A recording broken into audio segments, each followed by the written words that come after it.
Welcome everyone. I am Dr. Priya Solomon, Associate Professor in Department of Mathematics at Government Meera Girls College, Udaipur. आज BSc second year के first paper advanced calculus का topic हम discuss कर रहे हैं, maxima and minima.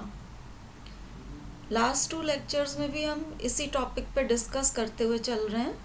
तो आज का डिस्कशन इस टॉपिक पे डिस्कशन का थर्ड पार्ट रहेगा, जहाँ हम फर्दर प्रॉब्लम्स डिस्कस करेंगे related to Lagrange's method of undetermined multipliers.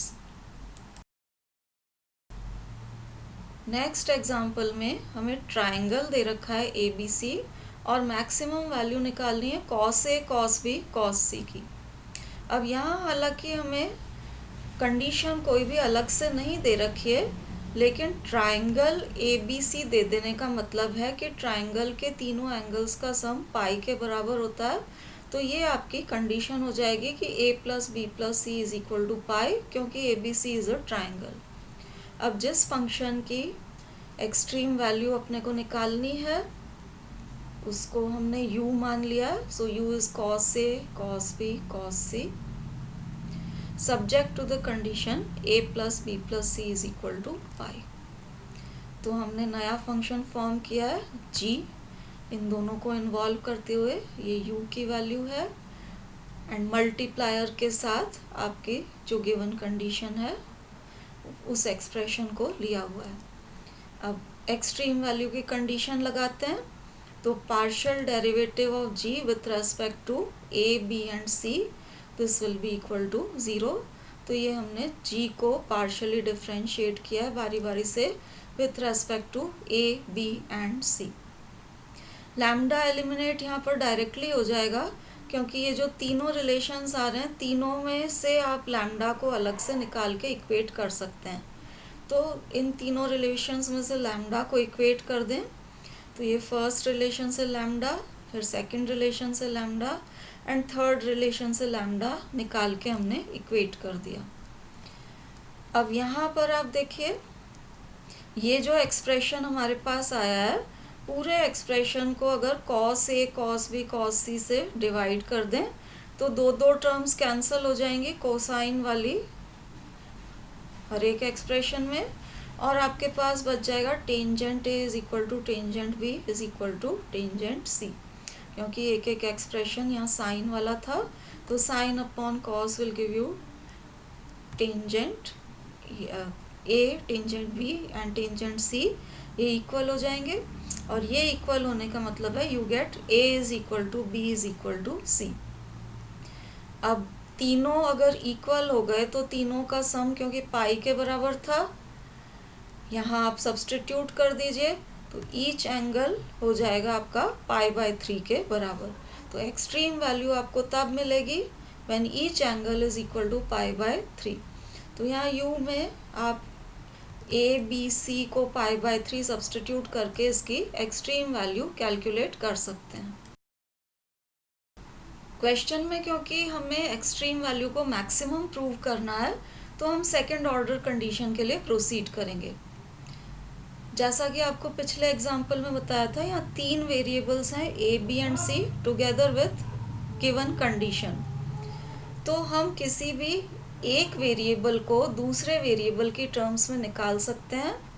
वो वेरिएबल डिपेंडेंट हो जाएगा ऑन द रिमेनिंग 2 वेरिएबल्स। तो यहाँ हमने a एंड b को इंडिपेंडेंट वेरिएबल लिया हुआ है और c को हम ट्रीट कर रहे हैं as dependent on a and b। अब गिवन कंडीशन हमें इस तरह से दे रखी थी, a plus b plus c is equal to pi. a and b को इंडिपेंडेंट ट्रीट करते हुए इसको हम डिफ्रेंशिएट कर रहे हैं partially with respect to a। तो इसका डिफरेंशियल करेंगे 1 आ जाएगा, b का डिफरेंशियल 0 रहेगा क्योंकि b इज इंडिपेंडेंट। c को पार्शियली डिफरेंशिएट करेंगे तो you get partial derivative of c with respect to a। Right hand side pi है तो कांस्टेंट का डिफरेंशियल 0 हो गया एंड यू गेट इसकी वैल्यू आ गई -1 के बराबर। अब आप देखिए u दे रखा है cos A, cos B, cos C। अब first order derivative of u with respect to a हम निकाल रहे हैं। यहाँ पर बी को क्योंकि हम इंडिपेंडेंट ऑफ ए मान रहे हैं, ये जो कॉस बी आ रहा है ये कांस्टेंट की तरह बिहेव करेगा, तो इसको कांस्टेंट की तरह हमने बाहर रखा है। कॉस ए एंड कॉस सी को हम डिफ्रेंशिएट कर रहे हैं प्रोडक्ट रूल लगा के। तो ये first function differential of cos C आ जाएगा minus sine C and partial derivative of C with respect to A. फिर second function cos C into differential of first, ये आ गया माइनस साइन ए। अब ये वैल्यू आप सब्सटीट्यूट कर दीजिए, ये वैल्यू -1 के बराबर आ रही थी, तो ये वैल्यू हमने सब्सटीट्यूट कर दिया एंड सिंप्लीफाई होके यू गेट दिस रिजल्ट। हम सेकेंड ऑर्डर पार्शियल डेरिवेटिव में इंटरेस्टेड हैं, तो वंस अगेन हम इसको डिफ्रेंशिएट कर रहे हैं with respect to a. Once again this b will behave like a constant, तो ये cos b कांस्टेंट की तरह बिहेव कर रहा है। साइन c माइनस ए को आप डिफ्रेंशिएट करें, cos c माइनस ए आएगा एंड c माइनस ए को partially with respect to a आप डिफ्रेंशिएट करेंगे, तो ये c का derivative partially with respect to a and a का डेरिवेटिव ये हो गया आपके पास 1। तो ये सेकेंड डेरिवेटिव आ गया partial derivative of u with respect to a। अब r जो हमारा होता है this is second order partial derivative of u with respect to a, ये आप निकालिए at the extreme point. Extreme point पे a b एंड c तीनों π/3 के बराबर हैं, तो यहाँ पर a b एंड c तीनों को आप π/3 के बराबर सब्सटीट्यूट करिए। सिंप्लीफाई करने पे दिस इज -1 जो कि लेस देन 0 आया एंड r लेस देन 0 आपके मैक्सिमम की कंडीशन होती है, तो हम कंक्लूड कर सकते हैं कि extreme value will be that is obtained, it will be maximum when each angle is equal to π/3। Each angle is equal to π/3 पे एक्सट्रीम वैल्यू मिल रही थी, अब r लेस देन 0 हो गया है, तो हम कह सकते हैं कि this extreme value will be maximum. अब maximum value of u calculate करने के लिए a, b एंड c तीनों को π/3 सब्सटीट्यूट करके सिंप्लीफाई कर लीजिए, तो this is the maximum value of u। ये लेक्चर पिछले लेक्चर के कंटिन्यूएशन में है, तो नेक्स्ट एग्जांपल हम देखते हैं। कुछ एग्जांपल्स हम ऑलरेडी पिछले लेक्चर्स में देख चुके हैं। तो यहाँ आपको मैक्सिमम या मिनिमम वैल्यू निकालनी है इस फंक्शन की, subject to the condition xyz is equal to aq।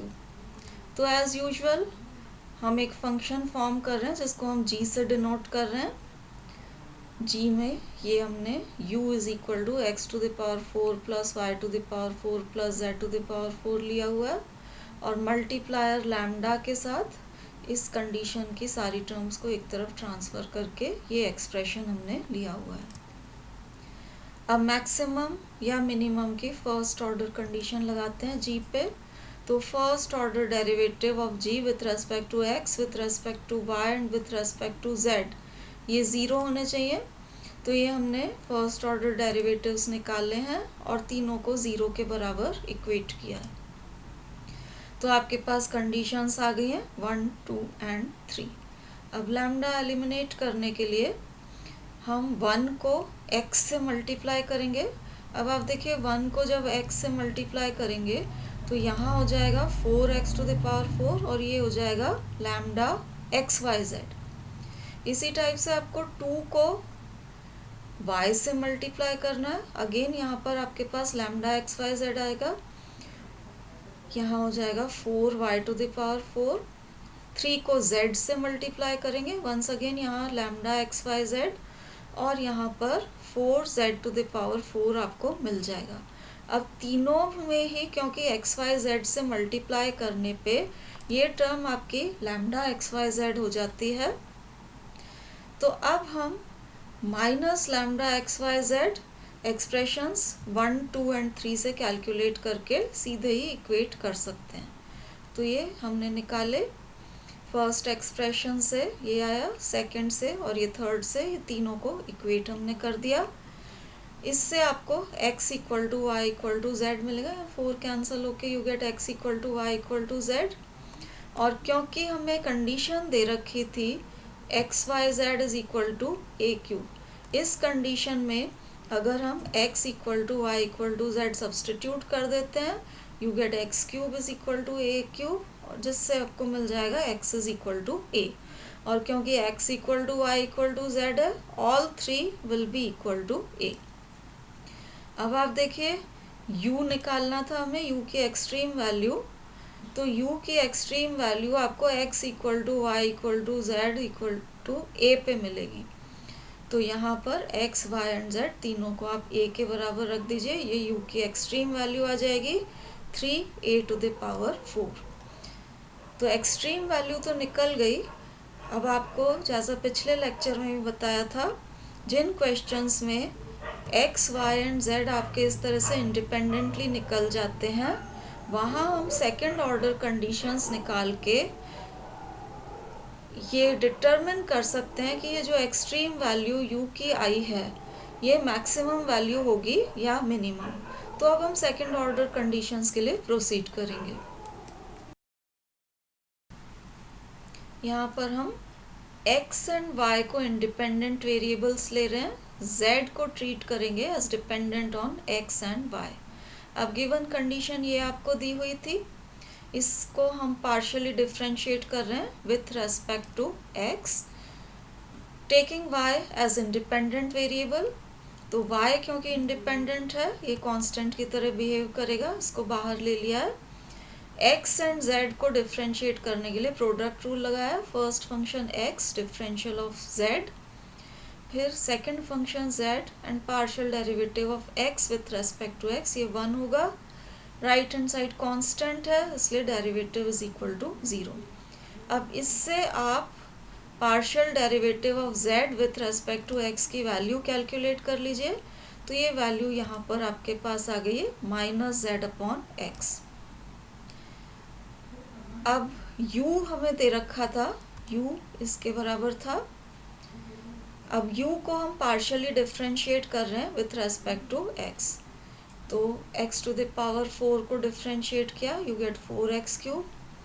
ये इंडिपेंडेंट है, कांस्टेंट की तरह बिहेव करेगा, इसका डिफरेंशियल 0। और z⁴ को partially with respect to x differentiate किया, यू गेट दिस एक्सप्रेशन।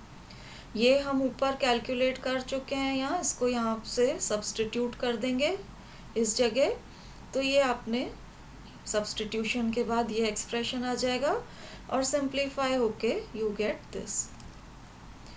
अब सेकंड ऑर्डर पार्शियल डेरिवेटिव निकालना है, तो इसको एक बार और डिफ्रेंशिएट किया। तो आप देखिए 4x³ को partially with respect to x आप डिफ्रेंशिएट करिए, तो यहाँ पर आपके पास 12x² आ गया। और ये -4 z⁴/x था, इसको इसमें -4 तो कांस्टेंट है, इसमें फर्स्ट फंक्शन z⁴ और सेकंड फंक्शन को 1/x लेके हम डिफ्रेंशिएट कर रहे हैं। तो ये प्रोडक्ट रूल से first function differential of 1/x, then second function 1/x, then differential of z⁴, ये पार्शियली डिफ्रेंशिएट किया विथ रेस्पेक्ट टू x। अब इसकी वैल्यू -z/x ऊपर से सब्सटीट्यूट करके सिंप्लीफाई कर लेंगे, तो वी गेट दिस एक्सप्रेशन, जो कि यहाँ पर हमने सिंप्लीफाई करके इसके बराबर लिख रखा है। अब r होता है आपके पास सेकंड ऑर्डर पार्शियल डेरिवेटिव, इसकी वैल्यू निकालिए at the extreme point. Extreme point पे x equal to Y equal to z तीनों a के बराबर थे। ये हमने इस एक्सप्रेशन में x, y, z तीनों को a के बराबर सब्सटीट्यूट कर दिया, you get 32a² which is greater than 0। अब r ग्रेटर देन 0 आते ही आपको आइडिया हो जाना चाहिए कि ये ग्रेटर देन 0 है, तो मिनिमम की कंडीशन है। आप s एंड t और निकाल लीजिए, जैसा हमने ऊपर किया था उसी तरीके से। तो ये s की वैल्यू आप कैलकुलेट करेंगे, इसके बराबर आ जाएगी, t इसी तरह से आ जाएगा। आप rt माइनस s² निकालिए at the extreme point a, ये वैल्यू ग्रेटर देन 0 आएगी। r ऑलरेडी ग्रेटर देन 0 था, तो ये जो आपने एक्सट्रीम वैल्यू निकाली है आर क्योंकि ग्रेटर देन 0 है, ये आपको मिनिमम वैल्यू देगा यू की। अगले एग्जाम्पल में हमें एक्सट्रीम वैल्यू इस फंक्शन u की निकालनी है। This is ratio of two functions, numerator 5xyz divided by x plus 2y plus 4z, और कंडीशन यहाँ दे रखी है, this is subject to the condition xyz is equal to 8। अब यहाँ आप देखिए जो कंडीशन दे रखी है xyz इज इक्वल टू 8 है, और जो फंक्शन हमें दे रखा है उसके न्यूमरेटर में भी xyz आ रहा है। तो अगर फंक्शन के न्यूमरेटर में ये xyz इज इक्वल टू 8 यहाँ पर सब्सटीट्यूट कर दिया जाए तो न्यूमरेटर आपका 40 हो जाएगा और u की वैल्यू आपको इस तरह से मिल जाएगी। न्यूमरेटर अब कांस्टेंट हो गया है subject to the given condition, सिर्फ आपके डिनोमिनेटर पार्ट में वेरिएबल्स रह गए हैं। तो फंक्शन का मैक्सिमम या मिनिमम होना सिर्फ इसके डिनोमिनेटर पार्ट पे डिपेंड करेगा क्योंकि न्यूमरेटर पार्ट इज कांस्टेंट। तो अब इसके डिनोमिनेटर पार्ट को हम v से रिप्रेजेंट कर रहे हैं। v is the denominator x plus 2y plus 4z। अब ये क्योंकि डिनोमिनेटर है, जब ये मैक्सिमम होगा तो u मिनिमम होगा, और जब ये मिनिमम होगा तो u मैक्सिमम होगा। तो u का मैक्सिमम या मिनिमम होना v पे डिपेंड करेगा। हम कह सकते हैं u will be maximum when v is minimum and vice versa. तो अब हम मैक्सिमम या मिनिमम की कंडीशंस u के लिए नहीं चेक करके v के लिए चेक करेंगे। तो हम एक नया फंक्शन फॉर्म कर रहे हैं g involving v and the given condition. तो ये v फंक्शन लिखा है, that is the denominator of u, multiplier lambda लगा के इसको गिवन कंडीशन के साथ एसोसिएट किया है। मैक्सिमम या मिनिमम की फर्स्ट ऑर्डर कंडीशन के लिए ये पार्शियल डेरिवेटिव्स निकाल लें g के with respect to x, y and z, और इनको 0 के बराबर इक्वेट किया है टू गेट कंडीशंस 1, 2 एंड 3। अब कंडीशंस 1, 2 एंड 3 को हम रेस्पेक्टिवली x, y, z से मल्टीप्लाई करेंगे। तो देखिए ये मल्टीप्लाई होगा, फर्स्ट टर्म को देख रहे हैं, ये विथ x से, ये y से और ये z से मल्टीप्लाई होगा। इसी तरीके से ये जो सेकंड टर्म है आप इनको x, y, z से मल्टीप्लाई करेंगे तो सेकंड टर्म हर जगह लैम्डा x, y, z हो जाएगी। अब तीनों में से minus lambda x, y, z की वैल्यू निकाल लें और इनको इक्वेट कर दें तो आपका लैम्डा एलिमिनेट हो जाएगा। तो minus lambda x, y, z को we are equating minus lambda x, y, z, आपके पास आ जाएगा फर्स्ट इक्वेशन से x, सेकंड से 2y एंड थर्ड से 4z। अब आप कंडीशन यूज करिए, हमें दे रखा था x, y, z is equal to 8, तो इसमें x को एज सच रखा, यहाँ से आप y को लिख सकते हैं in terms of x, y will be equal to x upon 2। इसी तरीके से इसको और इसको साथ में लेंगे तो z will be equal to x upon 4। तो x, y, z में ये x, y को x अपॉन 2, z को x अपॉन 4 सब्सटीट्यूट किया तो इससे आपके पास आएगा x cube is equal to 64। This will give you x is equal to 4। अब x जैसे ही आया, y इज x बाय 2, तो ये आपके पास 4 अपॉन 2 होके 2 आ गया, एंड z है अपने पास x अपॉन 4, तो ये z की वैल्यू आ गई 1। तो extreme value will B obtained at this point 4, 2, 1। अब यहाँ भी क्योंकि x, y, z के कोऑर्डिनेट्स निकल गए हैं, हम डिटरमिन कर सकते हैं कि ये वैल्यू मैक्सिमम होगी या minimum. Second order conditions check करने के लिए, जैसा आपको पहले भी एग्जांपल्स में बताया था, यहाँ पर हम x एंड y को इंडिपेंडेंट वेरिएबल्स की तरह ट्रीट करेंगे और z को ट्रीट करेंगे dependent on x and y। तो अब इस एक्सप्रेशन को हम पार्शियली डिफरेंशिएट कर रहे हैं विथ रेस्पेक्ट टू x। तो y क्योंकि इंडिपेंडेंट है, ये कांस्टेंट की तरह बिहेव करेगा। x एंड z के प्रोडक्ट को हमने यहाँ प्रोडक्ट रूल लगा के डिफ्रेंशिएट किया। First function x, differential of second, फिर second function z and differential of x, that is 1। Right hand side constant है तो कांस्टेंट का डिफरेंशियल 0।